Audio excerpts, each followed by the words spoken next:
توجہ سے سنیے گا. ایک تاجر تھا جو اپنی تجارت میں بڑی محنت کرتا تھا مگر برکت نہیں ہوتی تھی. تو ایک دن اسے پتا چلا کہ ایک بزرگ ہیں جو ہر وقت اللہ اللہ کرتے رہتے ہیں, آنکھیں بند رہتی ہیں, سر جھکا رہتا ہے. تم ان کے پاس جاؤ, ان سے دعا کے لیے کہو, مجھے اللہ کی رحمت سے امید ہے تمہارے لیے وہ دعا کریں گے تو تمہاری تجارت میں برکت ہو جائے گی.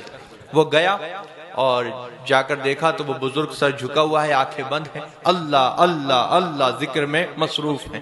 کہنے لگا حضور میں اپنی تجارت میں بڑی محنت کرتا ہوں, ایڑی چوٹی کا زور لگا دیا ہے مگر برکت نہیں ہو رہی.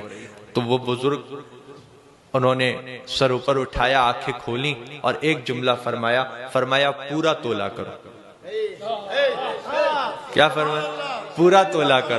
اب وہ سمجھ گیا کہ یہ کوئی اللہ کے مقبول بندے ہیں, کیونکہ میں نے نہیں بتایا تھا کہ میں پورا نہیں تولتا. خود ہی سمجھ گیا, وہ خود ہی کہہ دیا.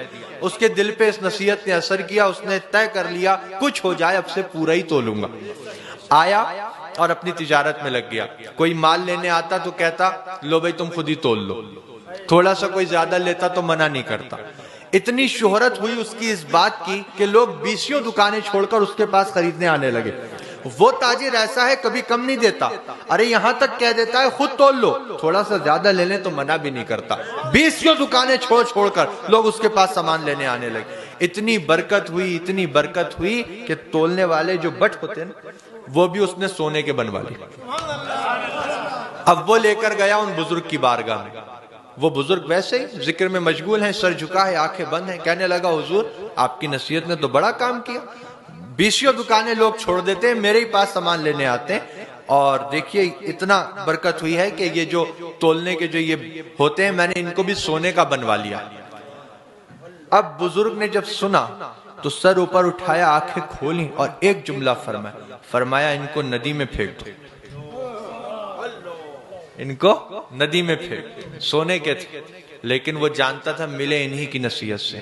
تو گیا ندی کے کنارے, آنکھیں بند کی اور پھینک دی. دیکھو یہ وفاداری ہوتی ہے. اب وہ گیا پھر اپنے کام پر لگ گیا.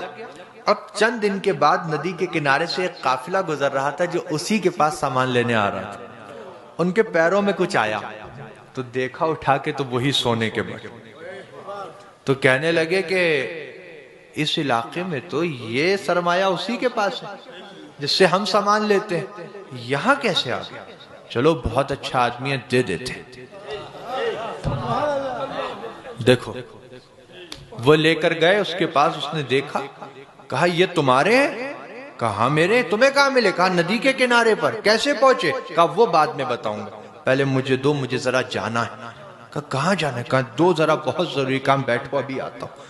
گیا لے کر بزرگ کی بارگاہ. کہا حضور کوئی سی قسم لے لیجئے, کیسی ہی بات کہلوا لیجئے, میں سچ کہہ رہا ہوں. آپ نے حکم دیا تھا ندی کنارے پھینک دو, پھینکنے کا دل تو نہیں تھا, آنکھیں بند کی, دل پہ پتھر رکھ کے پھینک آیا تھا, مگر ندی کے کنارے سے ایک قافلہ گزر رہا تھا جو مجھ سے ہی سامان لینے آ رہا تھا, ان کے پیروں میں آ گئے ہیں, وہ لے کر آئے.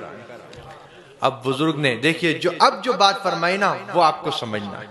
سر اوپر کیا اللہ کے ولی نے, آنکھیں کھولیں اور ایک جملہ فرمایا بیٹا حلال کماؤ گے تو کہیں نہیں جائے گا,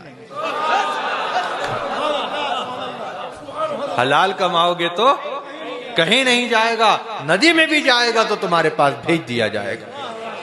اللہ تعالی ہمارے رزق حلال میں خوب برکتیں عطا فرمائے. اور میری یہی نصیحت ہے اصلاح معاشرہ کانفرنس میں کہ 2 لقمے زیادہ کرنے کے لیے اپنی حلال روزی کو خراب مت کیجیے گا.